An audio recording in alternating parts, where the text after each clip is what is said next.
मैं doctor Seema Gupta, associate professor history, government arts college Kota. इस video lecture में आप सभी का स्वागत करती हूँ। हम पढ़ रहे हैं BA part first history, paper first, history of ancient India. हमारा टॉपिक चल रहा है मगध साम्राज्य का उत्कर्ष। इसमें पूर्व में भी एक लेक्चर हो चुका है जिसमें मैंने बताया था कि मगध साम्राज्य का उत्कर्ष किस प्रकार से शुरू हुआ, इसका विकास किस प्रकार से हुआ।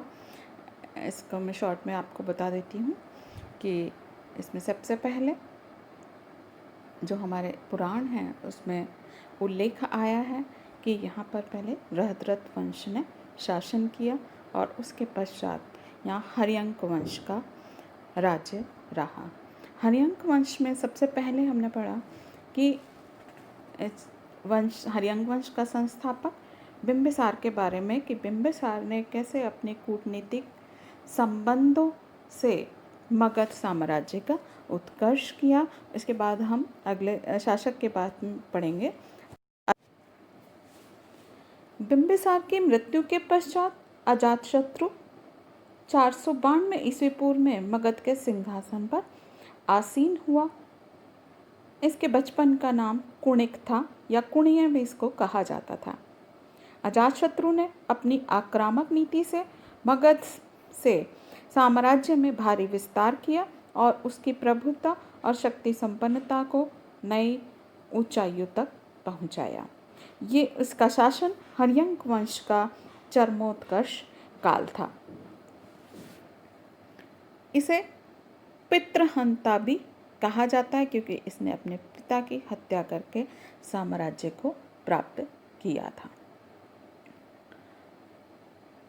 इसके काल की जो मुख्य घटनाएं हैं वो मैं आपको बता देती हूँ। सबसे पहले कौशल राज्य के साथ में युद्ध किया। कौशल नरेश था प्रसेनजीत, दोनों के मध्य संघर्ष हुआ और काफ़ी लंबे समय तक चलता रहा। इस संघर्ष में कई लड़ाइयाँ लड़ी गईं, दोनों पक्षों की कई बार जय पराजय हुई और अंत में अजातशत्रु पराजित हुआ था, बंदी बना लिया गया था। लेकिन बाद में राज्यों ने शांति और मैत्री स्थापित करने का निर्णय लिया और दोनों के मध्य एक संधि हुई जो मगध के अनुकूल थी। इस संधि के अनुसार प्रसेनजीत ने अपनी कन्या राजकुमारी वाजिरा का विवाह अजातशत्रु के साथ कर दिया और काशी का क्षेत्र मगध को पुनः प्रदान कर दिया। दूसरे इसके काल की जो घटना है वो है वज्जी संघ पर विजय, यानी लिच्छवियों के साथ में युद्ध किया, जो इसकी बहुत महत्वपूर्ण विजय थी, जिसके कारण इसको काफ़ी जो साम्राज्य है वो प्राप्त हुआ और लिच्छवियों से जो बैर था, वज्जियों को इसने कहा था कि मैं वज्जियों को उजाड़ दूंगा, उनको नस्ते नाबूद कर दूंगा। तो बिंबिसार की इनके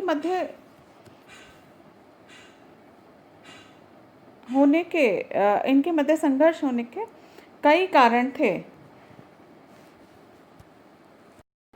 और वज्जी संघ अपनी एकता और युद्ध कौशल के कारण बहुत शक्तिशाली था।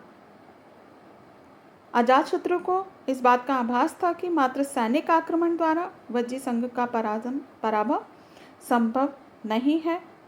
अतः उसने इस हेतु अपने मंत्री वत्सकार के सहयोग से वज्जी संघ में फूट डालकर उस राज्य को अपने राज्य में मिला लिया और इस युद्ध में महाशिलाकंटक और रथमूसल नामक 2 युद्ध यंत्रों का प्रयोग किया गया।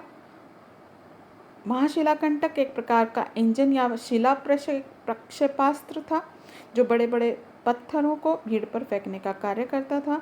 रथमूसल एक प्रकार का रथ था जिसमें बड़ी बड़ी गदाएं या मूसल जड़े होते थे और इधर उधर चक्कर लगाकर सैकड़ों लोगों को मार डालते थे। रथमूसल की तुलना आधुनिक टैंक से की जाती है। तीसरा हम पढ़ेंगे अवंती के साथ में संबंध। इन सब सफलताओं के कारण मगध की संप्रभुता पूर्वी भारत में स्थापित हो गई। तो अब उसका संघर्ष अवंती से होना, अवंती का शासक था प्रद्योत, उससे होना स्वाभाविक था। तो अवंती के साथ में जो अवंती राज प्रद्योत के साथ में जो युद्ध हुआ, उसमें अजातशत्रु ने अपनी पुत्री पद्मावती का विवाह वत्सराज उदयन के साथ कर दिया और वत्स को अपना मित्र बना लिया। ये टकराव की स्थिति रही, लेकिन बाद में मैत्री संबंध स्थापित हो गए।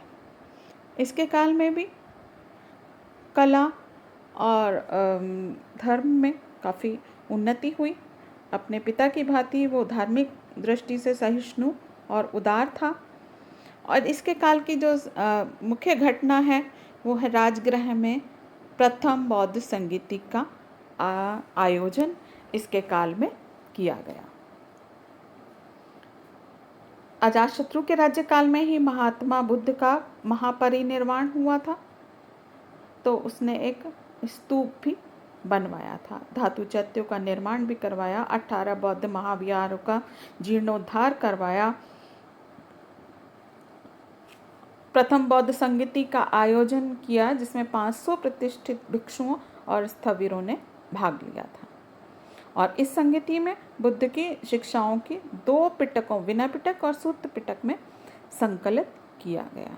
अजातशत्रु ने लगभग 32 वर्ष शासन किया। इसके बाद उदायन गद्दी पर बैठा और उसके शासनकाल की महत्वपूर्ण घटना है कि गंगा के तट पर मगध की नई राजधानी पाटलिपुत्र का निर्माण। इसने पाटलिपुत्र को अपनी नई राजधानी बनाया। ये जैन मतावलंबी था और इसके काल में अवंती राज्य ही मगध के प्रतिस्पर्धी राज्य के रूप में बचा था। और इसके बाद अवंती के राजा पालक ने अपने राज्य में वत्स राज्य को मिला लिया था। तो दोनों की जो सीमाएं हैं वो आपस में टकरा रही थी, लेकिन कोई निर्णायक युद्ध इसके काल में नहीं हो सका। इसके बाद उदायन के कुछ तीन उत्तराधिकारियों का उल्लेख मिलता है, अनिरुद्ध, मुंडक और नाग दशक। इन सबको पितृहंता कहा गया है। ये बहुत कमज़ोर और विलासी थे और पितृहंता होने के कारण मगध के मंत्रियों और नागरिकों ने हर्यंक वंश के अंतिम राजा नागदासक को सिंहासन से उतारकर शिशुनाग नामक एक योग्य अमात्य को राजा के पद पर आरूढ़ कर दिया। इस प्रकार मगध में हर्यंक वंश का अंत हुआ और शिशुनाग वंश का प्रारंभ हुआ। और शिशुनाग के नाम पर ही इस वंश का नाम शिशुनाग पड़ा और ये भी एक नागवंश की शाखा से ही संबंधित था। शिशुनाग ने गिरिव्रज को पुनः अपनी राजधानी बनाया।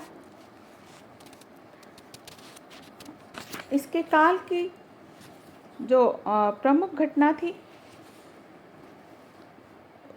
उसने अवंती के प्रद्योत वंश पर उसकी शानदार विजय थी। अवंती विजय के पश्चात उसने मगध साम्राज्य को उत्कर्ष पर पहुंचा दिया। इसके बाद इसका पुत्र कालाशोक, जिसको काकवर्ण भी कहा जाता है, वो शासक बना और उसने पाटलिपुत्र को पुनः अपनी राजधानी बनाया। और एक और उसकी महत्वपूर्ण घटना है कि उसने वैशाली को अपनी दूसरी राजधानी बनाया, क्योंकि वो वैशाली के लिच्छवी वंश के थे।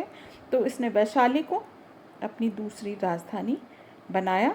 और इसके काल में फिर से बौद्ध धर्म की द्वितीय संगीति का आयोजन किया गया, क्योंकि महात्मा बुद्ध के महापरिनिर्वाण के 100 वर्ष पूरे हो गए थे।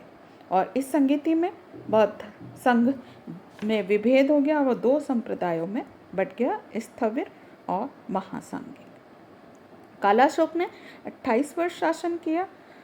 इसके बाद उसके 10 पुत्र, महावंश के अनुसार उसके 10 पुत्र थे, जिन्होंने सम्मिलित रूप से 22 वर्ष शासन किया। और उसके पश्चात शिशुनाग वंश का अंत हुआ और नंद वंश का प्रारंभ हुआ। नंदवंश शिशुनाग के पश्चात मगध पर नंदवंश के शासकों का अधिकार हो गया। इसमें सबसे प्रथम जो शासक था वो था महापद्म। महापद्म नंदवंश का संस्थापक और प्रथम राजा था। पुराणों में उसे सर्वशत्रांतक अर्थात सब क्षत्रियों का नाश करने वाला और बौद्ध ग्रंथों में उसे उग्रसेन कहा गया है। कथासरित सागर के अनुसार महापद्म के शासनकाल में कौशल मगध का एक प्रांत हो गया था और महापद्म के पास बहुत अधिक सेना थी। उसे एक राट और एक छत्र की उपाधि भी दी गई थी। इसके काल की जो प्रमुख घटना है वो हमें खारवेल का हाथी गुम्फा अभिलेख मिला है। उससे ज्ञात होता है कि उसने कलिंग पर विजय प्राप्त की थी। इसके बाद महापद्म के उत्तराधिकारियों के बारे में पुराणों और बौद्ध ग्रंथों से हमको जानकारी मिलती है। नंदवंश का अंतिम शासक था धनानंद, जो सिकंदर का समकालीन था और इसे ही यूनानी लेखकों ने अग्रमीस कहा है। यूनानी लेखकों के अनुसार उसके पास विशाल सेना और अतुल संपत्ति थी और भारतीय ग्रंथों से ज्ञात होता है कि यह संपत्ति उसने प्रजा पर भारी कर लगा करके अर्जित करी थी, जिसके कारण जनता उससे घृणा करती थी। और चंद्रगुप्त मौर्य और चाणक्य ने इस जन असंतोष का लाभ उठाते हुए धनानंद की हत्या कर दी और इसके साथ ही मगध पर नंद वंश का शासन समाप्त हो गया।